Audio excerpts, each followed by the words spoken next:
Hello and welcome to the JCN Clinic podcast show. I'm Jessica. And I'm Melanie. And today Mel is joining me to talk about how nutritionists fuel their training, which we are really pumped about. Mel and I had a conversation, didn't we, about a couple of weeks ago when we were having a meeting.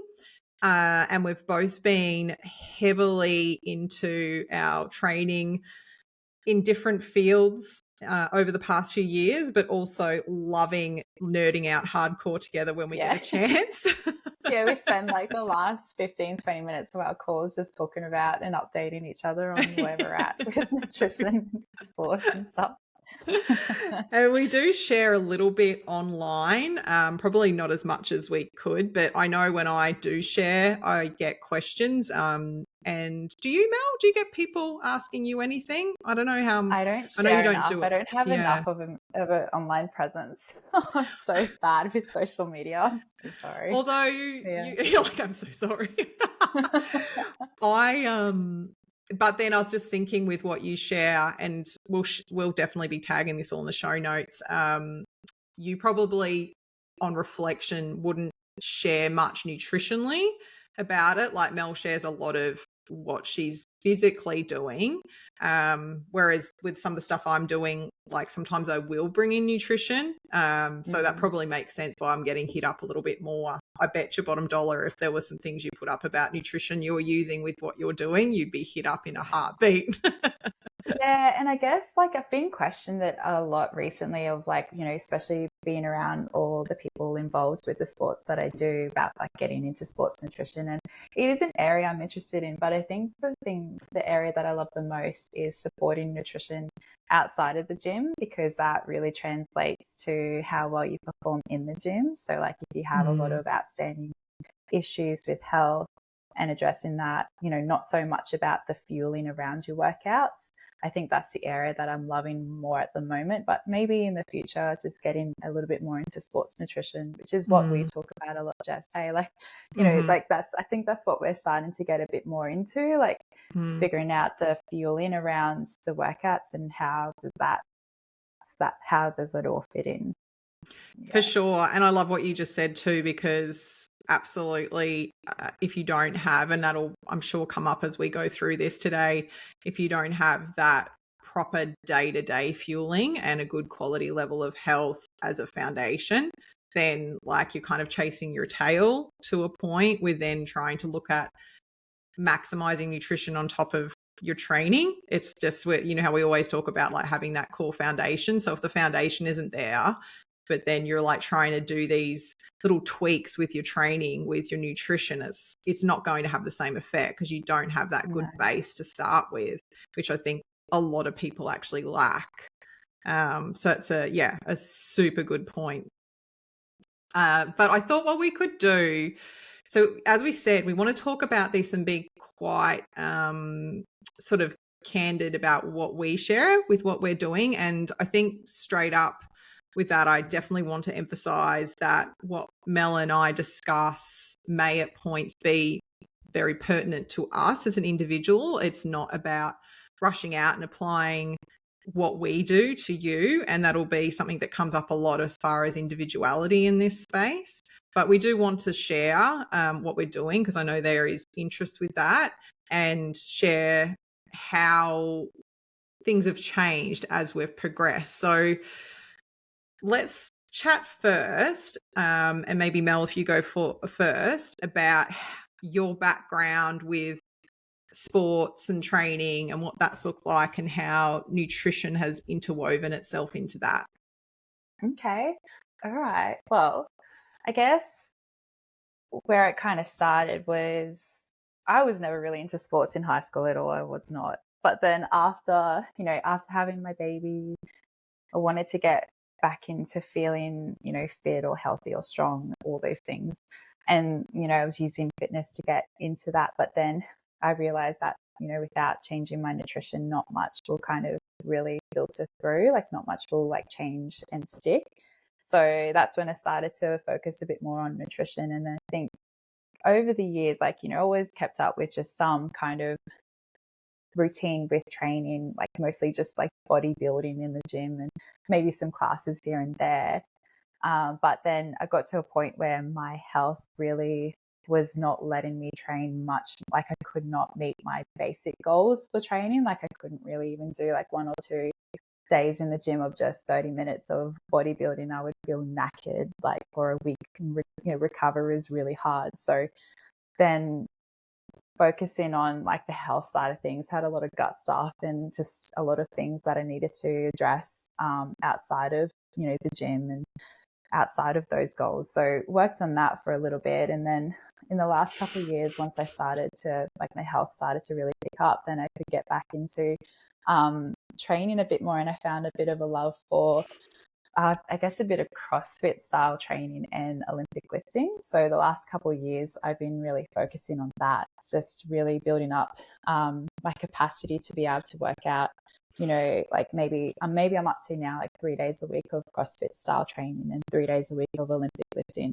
And I can actually keep up. Like my recovery is pretty good. There's always things I need to work on and improve with like sleep and nutrition and all those things. But I'm at a really good point where I think I've got the foundation settled in, and now it is at the point where I can start to work on those finer details, like fueling, how to fuel your body around those days, but then also on competition days or when you're actually like having to do a few workouts over the day, like how does that actually look in that regard? So really kind of touching on that sports nutrition stuff, which is it's great. It's important to learn that in theory because we do have a bit of that foundational knowledge from uni, but in practice, it's a lot different. I think that's the thing that really shines through is that it is quite individual. I think maybe because the background of like your prior health concerns or things like that would play into it, but then just as a person and what your needs are, yeah, that's the real intricate part. Yeah, I really love how your history there, even with your own training, just highlights that again, just that need to make sure your foundation of health and well-being was in a good place. Like once that was worked through and you felt that you were in a good place of health at a general baseline, like your training was able to flourish, like you're able to slowly build up your days and build up what you're doing and feel that your body was recovering and restoring itself. And that's even before looking at sports nutrition. I love that you're an example of the foundations being so critical to have that in place, have that there so that you could build your training and recover appropriately. And even at that point, you were getting so much before you were even starting to finesse and fine tune around like maximizing your nutrition further as far as the specifics that you can start to do. So I love that. I think it's such an important reminder for anyone interested in this space because I feel like it's becoming more, it's always been trendy to a niche or interesting to a niche, but I think it's becoming more and more kind of mainstream, and people are after that information and looking for like, what can I take? What can I do? But it's like comes back to the gut, right? Like if you're, as an example, if you have gut issues, it's not just about like, oh, just take this supplement. It's like, well, hang on a second, let's look at making sure everything else foundationally is okay first. So this is really, really important. And I mean, I've seen that with clients over the years too in this space of working, with sports nutrition or with athletes, whether that be male or female, and just getting their foundation with their diet right first has been actually all that they've needed to like get success. Yeah. And then also that question taking process with them, and then like their goal is to improve their performance in the gym, but then you start to unpack and there you find out there's all these other health things going on. You're like, we need to address these too. Like it's not just about getting the right carbs and protein in over the day. I think there's more going on than just that. Yeah, so true. So I guess from my perspective, tell me how to your like, background. How did it all... I know, right? Yeah. Like, how do I like condense this So Yeah, because you're more endurance based, well, aren't you? yeah, it's kind of weird. It Yeah. goes back and forth a bit. So I kind of grew up from a young age running. I was introduced to it like in primary school. I used to do cross countries. I just always loved running. We lived in the country and I'd just go out onto the country roads and just run. And it's interesting. I've been saying to Damien of late, like I was quite within my small community, I was quite good at it. And I then got to a level of going and doing competition in a more regional environment. And I didn't do as well as I thought because in my head, in my little community, it was like, oh, Jessica's a really good runner. And then I went and did these regional competitions. And I guess I just had this expectation that I would like win or be in the front pack, and I was like middle of the pack, kind of like mediocre. And I never really had any it's not so much, I guess support. I didn't really have support behind me that was encouraging to go, oh, that's fine, that's all good. Like you've got a passion for this. Why don't you just keep going? Maybe we could explore some other options. And it's not. I don't say that putting any blame onto like family or anyone around me. I just don't think it was even a consideration. But I kind of look back on it now, and I think I was like, oh well, if I'm not good at it, if I'm not winning, why would I keep doing it? So I just sort of, I didn't stop running, but I stopped competing. It was like, I was like, oh, well, that doesn't make sense for me. So I did keep running. It was always something that I did a couple of times a week. It was just something that helped me with feeling well, mental health. Like I just ran every couple of days. And I honestly did that pretty much in my whole life, but I did have some small breaks from it. When I was also in late primary school right through till mid-uni, I played soccer and I played it quite competitively, played some state soccer and got to a point, again, a bit of a crossroad with that one where I got into mid-uni and I kind of had to make a decision on how serious I wanted to take soccer. I was studying, that was way back before nutrition, I was studying arts. And I was like, I either go down this arts pathway. I had my first serious boyfriend who lived in another state and we had to travel a lot. So a lot of the times I couldn't go and see him if I was playing soccer. So I kind of was like, I either stop playing soccer for a while or I keep playing it and it means that I can't see this new partner as much and I can't maybe do as much with my art. So I chose art and the partner. And again, in retrospect, I'm like, damn it. Because the sacrifices. Yeah, I just look back and go, where could I have gone? Because it's still to this day a very important sport to me. Like I'm very, very passionate about it. And yeah, I do always wonder, like, if I had have kept going where I could have reached. So yeah, then I just kept running and that was all that I did. And it wasn't really until the last, say, 5 or 6 years that when I was in Brisbane, I did start playing soccer again, which only lasted for one season. If people have been listening to the podcast for a while, have known me for a long time, I like severely smashed my whole wrist up playing soccer. We got slide tackled pretty severely. But so that took me out of that. And then in the last couple of years, probably last 3 years, and maybe even the last 2, I found weightlifting. And I was doing different stuff that I was interested in, probably different things that I saw online, but I really fell in love with some programming by, I think I've mentioned it on the podcast before in the recommendation, by the Mind Pump Media crew, who are just fantastic in like muscle building programming.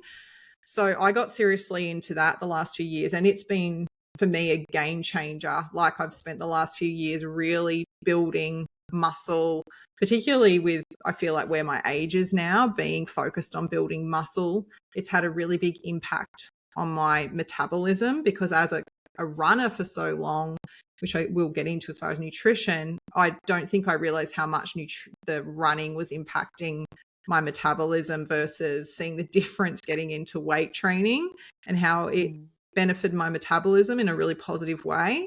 So I really fell in love with weightlifting. It also was helping me. I was having certain aches and pains, and I really got into the mobility and the unilateral training of that, and working on helping facilitate strength in areas where I now realize I was having that pain because of a lack of strength or a lack of mobility.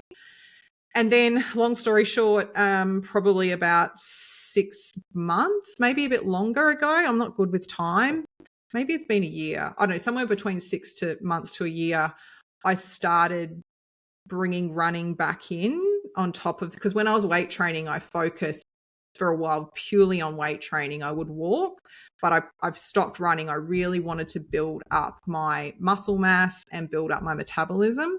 And then I started to build in a little bit of running and started to fall in love with my running again. But at this time, it's been very intentionally about how do I marry like being in the gym, building muscle mass, keeping my strength. And now how do I run in a way that running is beneficial for my body? I'm learning to run again properly with the right gait. How do I build this up intentionally so I'm not getting hurt? Because that's probably something else I should mention. I basically get to a point where I could run a certain amount of times a week, and a certain amount of distance. But if I ever tried to run more, I would crash. I'd crash and burn for the whole day. I'd be wiped out, or I would get injured. I'd always have problems with my knees. And I just thought, oh, that's just running. That's what running does. But through educating myself, I was like, hang on a second.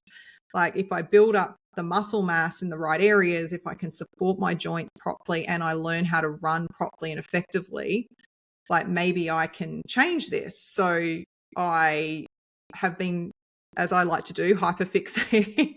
Now it moved from bodybuilding onto incorporating running and educating myself from professionals online that I would trust. And I was able to slowly build my running up for the first time. And it was really exciting. I remember that first time you hit double digits and I could do 10Ks, and it was just like, oh my God, I did 10Ks and I'm not like wiped out. Like, I actually feel all right.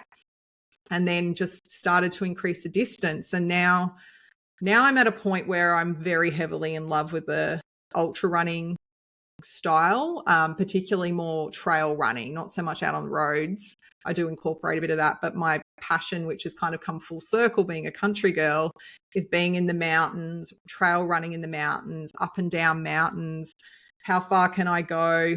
And again, bringing full circle back to nutrition with ultra running, nutrition is so vitally important. It's about digestion. It's about nutrition, how you feel yourself, but it's also about digestion, because it's not the most beneficial thing to do for your digestive system. So it's a whole ball game. But my passion there for that more ultra running, trail running, is like a burning fire. But definitely the gym and spending at least 3 to 4 days in the gym is still hugely important to me as far as supporting being out there on the trails and having the strength. And it's been invaluable because I'm not getting injured. Like, my legs are strong, my knee joints feel strong.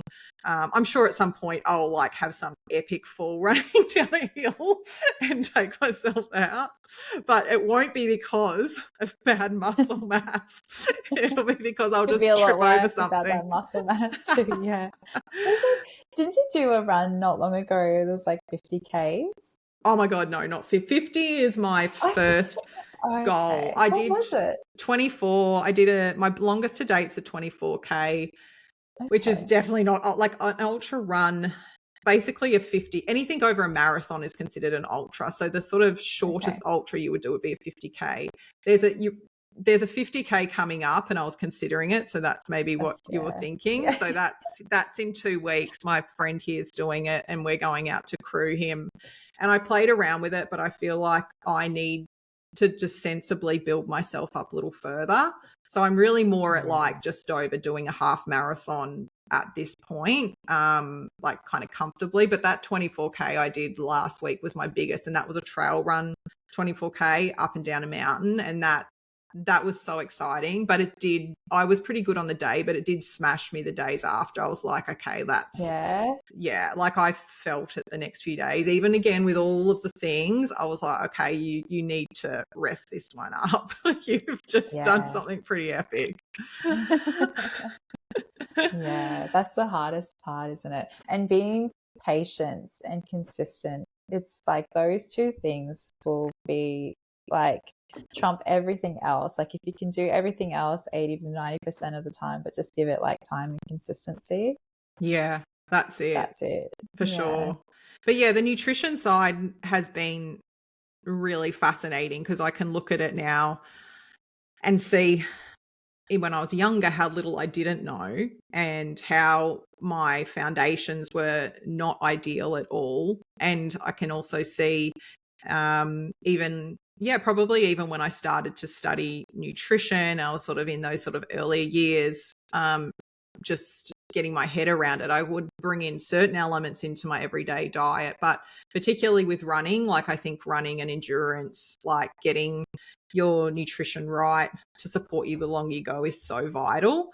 And I can look back on that now and go, of course you were bonking. Like, of course you would I remember when I first met Damien, I was like probably at the point where I was running at that point the longest. And I'd do an hour run, but then I'd just like lay on the couch all day and die. And I was like, why? What's going on? I just didn't understand it. So I feel like nutritionally, as a nutritionist and with like years and years of experience, like you learn the critical foundations of nutrition and you're applying all of that to yourself, but then also learning more, like self-education. As you said earlier, we do back with study day, there's definitely sports nutrition laid in, but we both haven't gone into studying sports nutrition specifically. So it has been very much about applying the common sense of being a clinical nutritionist to learning sports nutrition, as far as like what you can pull from articles and different sources of information. And then I think there's a lot of like really valuable self-learning as a nutritionist because you just know already how everything functions effectively. So it just makes sense for you to think about, oh, okay, well, like in your case, Mel, like if you're doing your Olympic lifting, you understand the different mechanisms of fuel sources behind that, or how this, like on a cellular level, you're like, okay, well, I'm tapping into my, my ATP at this point, and I need this explosive like movement at critical points along the ways, and I know that that's going to involve XYZ amino acids, and I know when I'm talking about recovery, like what amino acids involved there. So you just there's a way that your brain works and understands things just naturally that sometimes you kind of take for granted. It's like, well, of course I would like do XYZ. Yeah. And it is also that trial and error, isn't it? Like I would love to spend so much time just researching about it, but I think it's such a big thing in itself. Like doing all the nutrition around, because it's not just about your training days either. It's the days off, like the days in between, and how much emphasis you need to put on the nutrition around there as well. Because I know that if I'm not eating well the day before, it does absolutely flow through into if I'm training the next day. So it is before, during, and after, isn't it? Yeah, absolutely. Well, do you want to share a little bit about that for you? Like, what are you finding you're focusing on now? Like, I guess there's the sports and like kind of personal goals that you have for where you're at, which I'm interested to hear. But also, what are your kind of current goals or mechanisms that you're applying with your nutrition, with the type of training that you're doing? Yeah, okay. Well, I guess initially my focus was on protein. because I was not getting in enough. And it's always so hard to kind of get in the requirements, regardless of what kind of activity you do. Like that tends to be the trickiest thing to get enough of, especially over your day. So it was kind of optimizing that for myself. And so you can support that, building muscle mass. But now it's more about carbohydrates. It's quite hard to get in enough carbohydrates and figure out how that actually sits with you.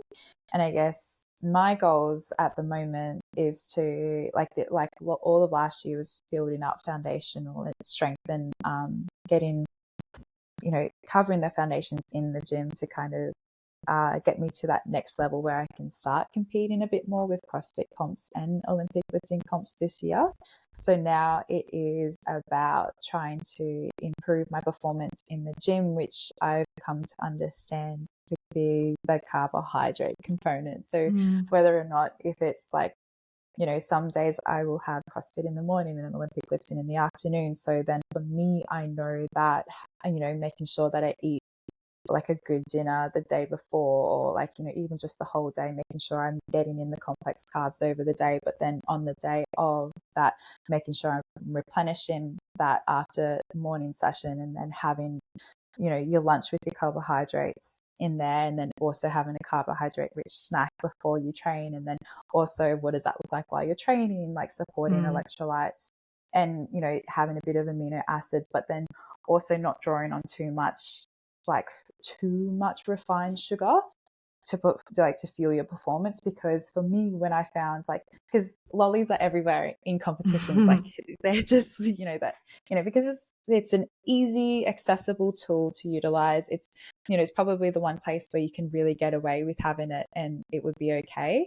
And for some people, they feel fine using it. But for me, I started to realize that if I were to use lollies and those simple sugars, that just didn't sit well with me. Like when I'd actually go to do the, say, get into my session of lifting, then I would feel that high and low in energy crash really quickly for myself. So it's about personalizing it for me and how I feel as well. So how my performance in the gym at the time, but then the recovery is incredibly important, because if you're not feeling your recovery, then it flows through to the next day. And then before you know it, you don't feel like training for a couple of days. And then the rest of the week you're out. So it's then, it's this negative feedback of oh, now I feel down about not being able to train. So next week I feel a little bit behind, but then, so it all kind of comes together. And I guess it's always coming back to the points of you're never going to really get it perfect. It's not like every day you need to have you need to stick to your plan of this is how much you need to eat, but it's kind of always reaching for those goals and, finding ways to optimize your meals and your snacks as much as you can to support it. And then reflecting on it as well. It's seeing how your performance went. Is there anything you can change to improve things? And which you show really well there, how you initially, there was that initial focus on protein and getting enough protein, which was very valuable for you, but then seeing the shift with your training and training demands as far as carbohydrates, which I love for listeners too, because there's such a focus on protein out there just generally at the moment, which is important, but also from a training perspective, it means that sometimes these other macros can slip into the background. That's that focus on carbs has actually been really critical. And again, how the individualization of that, because you're right, there's so many, CrossFit's a great example where there's lollies and again, I would say even in endurance sports too, you'll see it, but individualization means that not everyone can go out and consume those types of foods and not have some form of either ups and downs with their blood sugars or gastrointestinal distress. You need to refine that. Did you also find too, I'm really interested, and obviously don't share amounts if you don't want to and are comfortable with it, but I'm really curious when you're talking about carbohydrates and getting enough and so forth, how critical was tracking for you through all of this and learning okay, how much protein am I having, carbohydrates, has that been something that's been really helpful for you at points? Or I don't even know if it's something you're doing now. Yeah, this is something I keep having to come back to because one, I'm not great at tracking my Yeah. intake. Like I'll go through spurts where I can and I can be quite regimented with it. But for now, because I have that base knowledge of like, oh, you just need to, include a certain amount with each meal, which usually is a third to half a cup. I'm more so towards that half a cup of complex carbs with each meal now, because I'm like, there is always this negative thing around carbohydrates. It's such a big thing. People coming in like, oh, not wanting to have carbohydrates, but that's your main fuel source. And yeah, if you're not having it in the diet, then your body's searching for it elsewhere, like breaking down, body tissues. So yeah, including that, like, and just understanding where carbohydrates come from. And that's probably the biggest thing. I think the next step for me will be actually understanding that more. So like, what is the content of carbohydrates in meals and how much, because I know theoretically how much I need, but I'm likely not getting enough. And if I do start focusing on that, how much it'll flow through to performance, because I think that's probably where my biggest downfall is being too afraid to have enough carbohydrates to fuel my performance. That's the next thing I need to I love that you said that. And like, yeah, thanks for saying it, because I know, sometimes it's a bit of a vulnerable thing to say even as a nutritionist, but like as a female hearing, like I know I'm a bit generalizing here, but as a female training, this is such a big area that I see too with clients, like where there is this fear around increasing carbohydrates, or to be honest, also calories, like increase. That's why I just brought up about tracking, because the tracking can be such a critical tool to know how much you're having of everything. But often it's more critical for knowing if you're having enough. And then being able to, as you said, to find out, okay, this is where I'm currently sitting. If I generally eat this, I know I'm pretty good. But yeah, even you can kind of logically know these things, but they can also subconsciously be really scary. And yeah, if you're not aware of them, you can find yourself pulling away. Like even, you're just like, okay, I need to have this amount of carbohydrates, but there can be a little voice in the background going, oh, but if you have too much, it may not be good for the waistline. Like these old, like tiresome kind of like out of date concepts about nutrition that are just so deeply rooted. And also as a female, again, like how we think that, how we think we should look. So it's that irony of like you're crossfitting, you're Olympic lifting, you're building these amazing muscles as a result of your training, but still there's these little voices that are like, don't get too big, keep that small tight waistline, and like, that's the biggest overcoming that, like realizing, I guess, so this comes down to your goals too, right? Like what you prioritize for yourself, and it's different for every single person. It's like for some people it is about body image, wanting to look a certain way, and that's perfectly fine. But same with like for me, I guess my priorities is building a body type that supports the performance I want to achieve, which it's a total different outlook, because it's not necessarily how I'd want to look. Like I don't want big traps and like big shoulder muscles, but that's unfortunately what I'm growing at the moment. But that will get me to, being stronger with my Olympic lifting movements and doing all like the shoulder, like dominant movements in CrossFit and all that.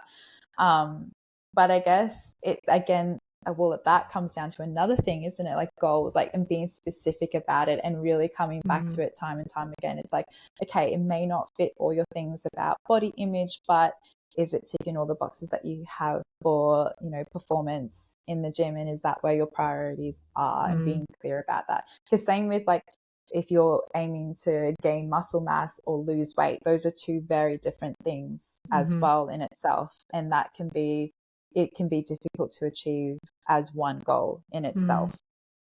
So true. So true. Yeah, I think being really specific about where your goals are and your focus is so critical and helpful, because otherwise, you can have these competing sort of thought patterns going on in your head, and like that can create that self-sabotage, which could come back to like what you do with your food. It's like, well, I've got this goal over here. I want to be really good at Olympic lifting, but over here I've got this other kind of goal, which is around having this certain aesthetic look. So they're like, yeah, competitive. So where are you at with that? Like, do you feel when you talk about your goals, like, is it at the top of that list now is like, I want to be good at this, I want to compete? Like, has the sort of aesthetic side of things gone further down? It's an interesting one even to present it like that, actually, Mel, because like I think you look really strong and fit.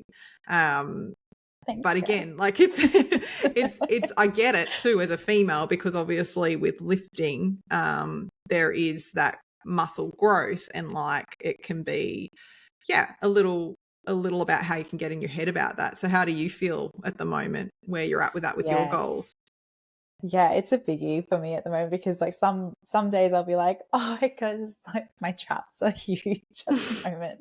But that's because I do like so many exercises that emphasize the traps. Like you won't get that if you're not doing pulls excessively with like Olympic lifting lifts. But for me, my priority is performance in the gym. And because I love the feeling of performing well in the gym. That overrides, I guess, those moments where I'm like, oh, aesthetically, like I'm probably not where I want to be image wise. But then again, it's like, you know, you reflect back to where you are in your 20s or mid 20s, and always wanting to, you know, that's such that culture of wanting to be thinner and always reaching for that goal that is so unachievable when you're just focusing on that all the time. Like, you know, you get to your goal and then you want to keep being skinny. It's like, well, how much is that healthy for your mindset? Is it building a positive connection with your body? And I think for me, the thing that stood out was what I get out of how I perform in the gym and how I feel after a workout, or if I was able to, you know, do my training sessions for the week. I feel so much more satisfaction and just like this really, you know, deeper satisfaction, rather than being like, oh, I do look good.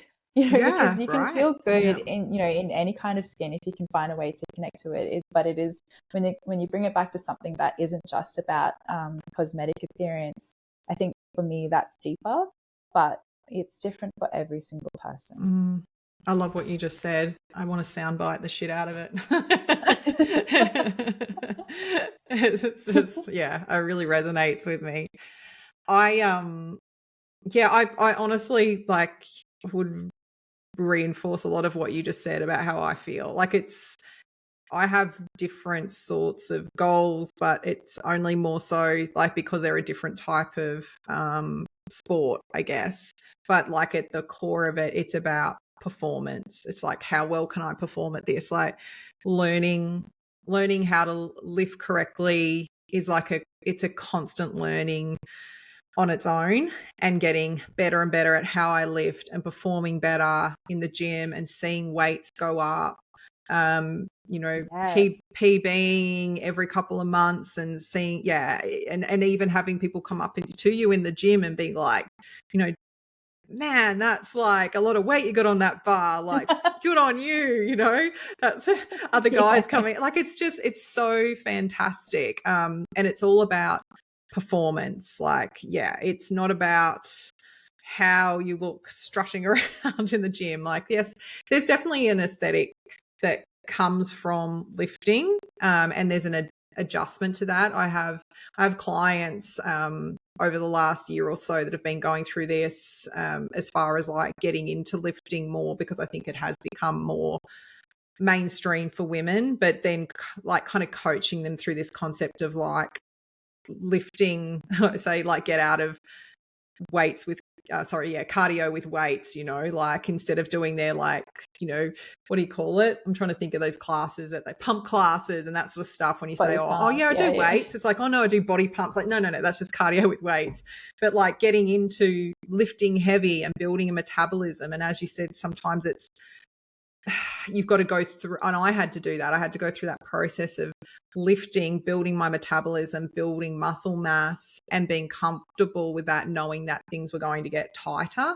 And if you're doing that in a bit of a calorie surplus, then you're going to build muscle, but you also may put on a little bit of fat. Not always, it depends, but there can be an element of that. But it's such a positive experience, because as you go through that, and then you can work at a point with come back to that with where your food's at and with your training, and then adapt things so that you've got this muscle mass that you've built, but you can, if there is a little bit of fat that's been gained, you can just tweak a few things to shift that, but also still be maintaining this like really strong metabolism with this like higher amount of daily calories that you consume, which is for a lot of women a dream, because we, you know too, Mel, we'll have clients that'll come to us, particularly I would feel in their late 30s and 40s, and they've got these ridiculously low calorie intakes. They're exercising like crazy.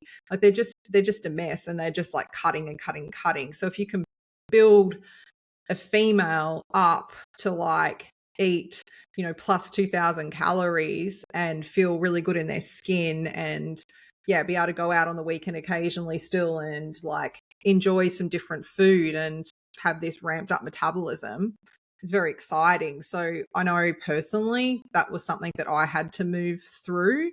And there was definitely points where I felt a little uncomfortable, like people around you make comments about just like, oh, I like how you're looking, as far as, and then usually they're commenting to like, oh, Jesus, Jess, like look at your butt and those jeans, and like, it's just, that's nice. It's nice to hear, but at points like, people are making comments about you looking literally, you're bigger as a person, and as a female, that can be something that's harder to go through, or even though like to be honest, I don't feel like I had a lot of fat mass gain, but even just putting on your pants, and when you grow muscle, like growing muscle in your legs, growing muscle in your ass, like you go to put on your jeans and they just don't fit anymore. And it's really, I remember talking to a client about this in the last 6 months. It can be really confronting, because as a I know I keep referring to females, but this is something that we go through. It can be confronting, because your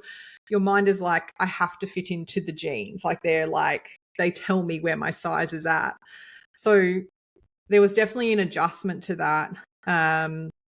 But I just, like you, it was always the ultimate thing was, how am I performing? But also, how am I feeling? Because I could tell the more I focused on this, the more I could feel my metabolism improving and my calories growing. I felt better. I felt, not only to feel stronger, I just felt like my recovery was better than it had ever been. My overall energy was definitely even better. Like it was just this beautiful like symphony of just feeling better and better. And it's not like I came from a place of feeling crap, but it's like it was an untapped source that I didn't know was there. And then to be able to build that to a point to then refocus and go, okay, how do I now bring nutrition into this, and look at running and doing that in the right way, like has been a whole nother kind of learning curve. But the goal and the focus has still been around doing this to the best performance that I can, instead of going out and smashing myself. Or I definitely, I can say hand on heart, I haven't gone into running again with this concept of like, oh, I need to change my body. Like, it's not about that. Like I'm really happy with where I'm at. It's just now purely about performance. Like I want to be able to run out on those trails. I want to feel strong. I want to be able to deadlift. I want to be able to squat. I want to be able to, not have aches and pains that I used to have. And that is without question my kind of goal for now. I mean, I have definitely bigger personal goals. Like I definitely want to compete and get into ultra running, and it's probably my next big hurdle. I've got people around me just this 50K that's happening locally in a few weeks. It's just like, just do it, Jess, just do it. But yeah. I do struggle with being like, I'm like, I don't want to win things, but I also don't want to like come last or just like DNF. So I'm like, I have to at least be able to go middle of the pack. So just give me a few more months. But yeah, I must admit, in the back of my mind, I'm like, I'd like to do 100-miler one day. Skip the 50, go to 100. Yeah, just go to 100-miler.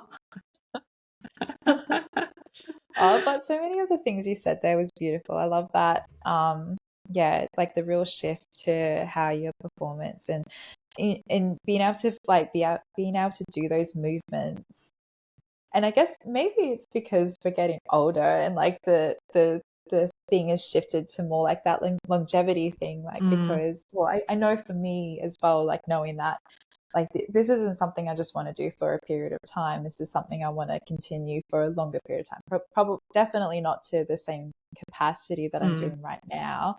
Probably just pushing it a bit more for the next couple of years. But I want to be able to keep moving because that is where I feel my best. And it is the one thing that has changed, that has shifted a lot of other things in my life. Like, before, I knew nutrition was important. I knew those things are like, these are the keystones for good health. But then when you put in this factor of movement and how to support it and feeling stronger and fitter and more capable in your body, then the other things will come along with it. It's like, well, okay, so I want to feel stronger and, do more in the gym. Like, how am I going to fuel that with my nutrition? Because I need to support that. And, then it flows through to your rest. Like, I want to make sure I recover properly. I need to rest, make sure I get enough sleep. And it can be that thing that has that domino effect in your life. And, it may feel shitty for a couple of months while you're adjusting to it, but for long term, like what it plays out in the long term is much more important. Yeah. No, so true. So true. I feel like we've touched on this a little bit, but struggles, like what have you struggled with personally? And I guess maybe some client stuff might come up here too, but like as far as a nutrition recovery, like what have been some challenges along the way, and then how have you overcame those? How have you overcame them nutritionally as you've gone along? Okay. So I think there will always be moments where you're mastering one thing and failing at another thing. So there's one thing of, understanding that you're not going to be able to do everything right all the time. So just struggling to not be perfect at everything and just making sure that you're kind of just doing the best you can in most departments. But I guess the struggles, we have talked about it a little bit because it does come back to, overcoming that body image perception and your performance in the gym. And then being, actually just looking at your food intake through the scope of like, how does it support your performance in the gym, rather than being afraid to eat enough food because it might make you feel bigger the next day. And, just switching that frame of mind has been the biggest hurdle for me, I guess. And it comes back down to, again, just reflecting on my goals and like, well, this is what I want to do in the future. How am I going to get there? And, it comes from feeling uncomfortable for a period of time, but then realizing it'll pay off like in the long term. And that's the biggest thing, because I think I'm very much a creature of habit, and I can, always come back to where I felt comfortable, but then always pushing out of that is where the growth is. And that's where I get a lot of satisfaction. And, you're going to feel, uncomfortable both ways, but isn't that thing where they're like, choose your heart? And that's always something that I will reflect on too. It's like, waking up early was never been my thing, but that's when I can get in my workout in the day, and that's when I actually perform really well. And then adjusting my whole routine alongside that, going to bed early. I used to laugh at people that went to bed at 8:30 or 9 o'clock at night, and now I'm going to bed sometimes earlier than my daughter goes to bed. Little things like that, and how much it's flowed through into all areas of my life. But then that means that I am more active. I am tapping into things that do promote more energy long term.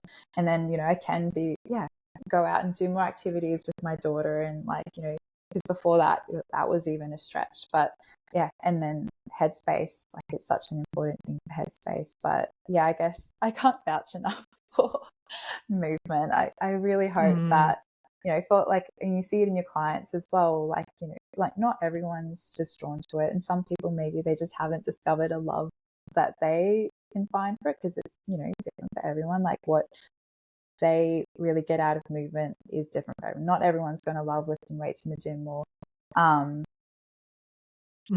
going for runs and things, but they might love Pilates or doing stretching, or like, what does that actually look like for other people? And it's about tapping into that. Yeah. But I think building muscle mass is always going to be such an important thing for everyone.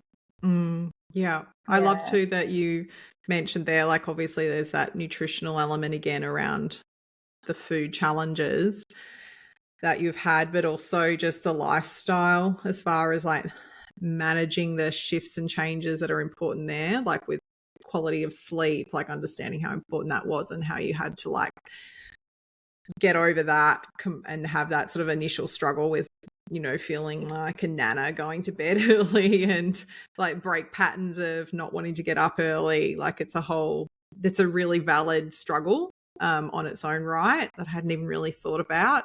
That is so vital to have working for you to again get the best outcome and to like recover well. And you see that sometimes with people where they might actually be doing their nutrition pretty well, but their sleep is rubbish and they're like, oh, why aren't I getting anywhere? Why do I feel like crap? So it's a really important point. Yeah. What about you, Jess? Like, what do you think you struggle with the most? There's a few things. This one's a really interesting one because of the different types of training again. So the first one that comes to mind is actually back to metabolism, because when you're just weight training, it's very anabolic. It's very building. It revs up your metabolism. It's just so fantastic as far as those benefits. But running is actually the opposite. It can be very catabolic. It can as a sort of, with the body's amazing, as a sort of self-protective mechanism, it will adjust to running if you do run a lot, where it will actually start to slow your metabolism down a little bit so that you're not, obviously if it was hugely catabolic, if it was hugely anabolic and like revved up your metabolism, the more you would probably run and run and run, the more you would just like burn everything off and turn into a skeleton out there running. But it will, that's what I imagine. But it will shift. It will shift so that basically it's more self-preserving and it will like slow your metabolism down. So they actually can send in some, I mean, it's a bit more nuanced than this, but they're kind of competing messages to your metabolism. So when I used to run all the time, I don't think I realized, particularly when I was younger, how much it was affecting my metabolism and my appetite cues as a result, versus seeing the difference when I just weight trained and seeing how much it was affecting my metabolism. And I like, as much as I love running, I know that weight training is way more beneficial for my metabolism and also way more beneficial for my digestive system, which is the other aspect in this. So it's been a struggle for me, has been like balancing the two. So like being in that really like anabolic, like really hungry state in a really, I would say, good way. Like I love feeling like that. It doesn't challenge me. I don't get the same response to it that you've explained. Like I don't feel fearful about like how much I should be consuming as far as like carbohydrates and so forth. But maybe that's also part of also being a runner for so long and like I've always been like carbs with every meal person. Like if you serve me a meal without carbs, I'm like, that's not a meal. It's like, guys that like they have to have protein, I'm like, where's the carbs? So like that side of things I actually loved. I was like, oh yeah, I'm like, I'm able to eat more, and like I was excited about turning that into muscles. Like, yeah, this is awesome. But then the struggle was then bringing in running and like being so more aware of how it was affecting my metabolism. Like I can tell the day if I go and have a weight training day versus a running day, like it's so chalk and cheese in how my metabolism is that day. And then how I have to think about that with my nutrition head and go, okay, well, it doesn't matter. Like, this is what you still need to eat. Like, just because you're not hungry, like, make sure you get that food in. And then digestion on top of that, because digestion and running aren't best friends. So the more you run, the longer you run, the more most people will have issues with their digestion. It's very, I've been going down some like Saturday morning reading PubMed, just like, typical nutrition nerd, on like all of the studies around like digestion and running and what has been found as far as how it affects the microbiome, like good and bad, and then what it can do as far as inflammation. And it is quite inflammatory to the gut. And there's a reason why people talk about runner's gut. Like it definitely without question can cause issues where you either will get to a point where you start dealing with nausea and feeling sick, where if you're out there for a certain extended period of time, you can be vomiting, diarrhea. I mean, I've never had that, but I know the more I go, there's a chance these things could happen. There's a chance of it. But even just coming back from a big run, like not only feeling maybe not hungry, but also your digestion can feel quite unsettled.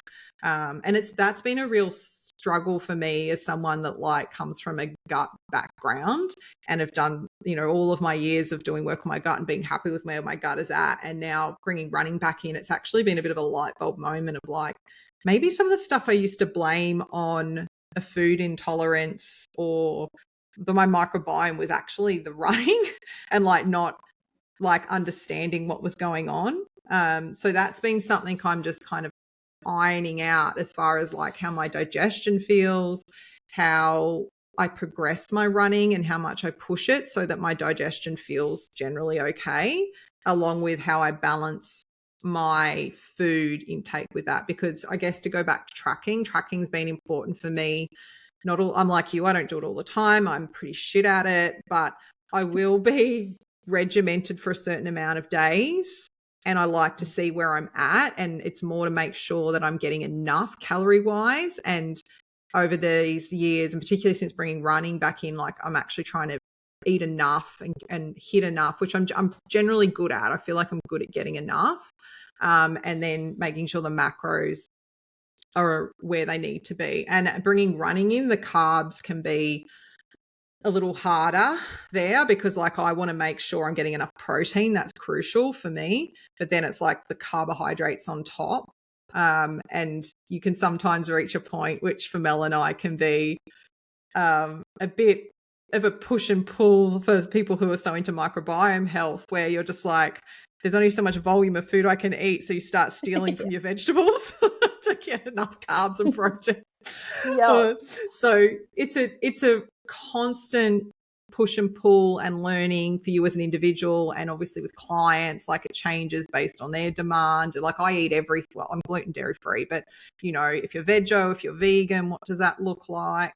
And then I'd say the third thing, struggle, huge in the space of running and endurance is electrolytes and carbohydrates. As you said, even like the longer you're out there, and this is the one too, in retrospect, I look back on and I was like, of course you were dying, Jessica. Like when I used to go out and run, I had no idea about electrolytes. So I'd go out and I'd run for like an hour in the heat with nothing at all. And I'm a sweater. Like I only like sweat buckets. Like you can just, I'll go like this and I can feel the salt on my skin. So electrolyte balance has been huge, and it has been a struggle at points, and it's still to this day, like I'm fine tuning, and I'm at a point where I'm using certain products. I'm aiming for a certain amount of sodium in my run. I'm also looking at what I take in before I go, the night before, with carbohydrates, and even with a product I'll use to get a certain amount of sodium, I'll often top it up with actual extra salt in it, and then I'll have my electrolytes I take with me, and then I'll have water as well, because there's a real balance for me between how much electrolytes I drink and how much water. And then if I'm out there for more than probably an hour and a half, I'm starting to look at food and fuel. So then it's like, what's what works for me.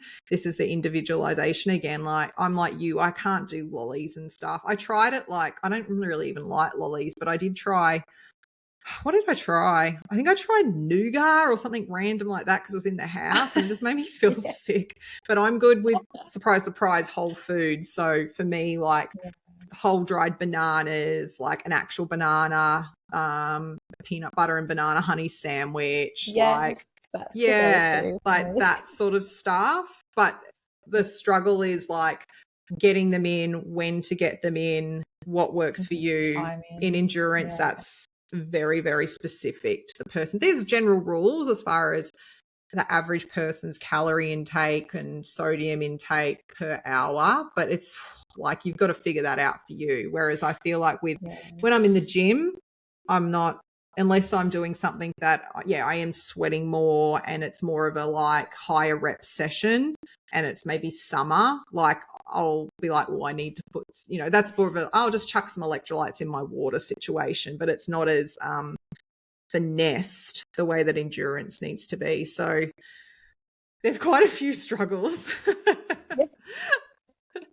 that I feel like I'm getting better and better and better at. But I think you're getting a lot more specific about all these things too. Like, you're getting to know those finer details, which are going to get you to that next level.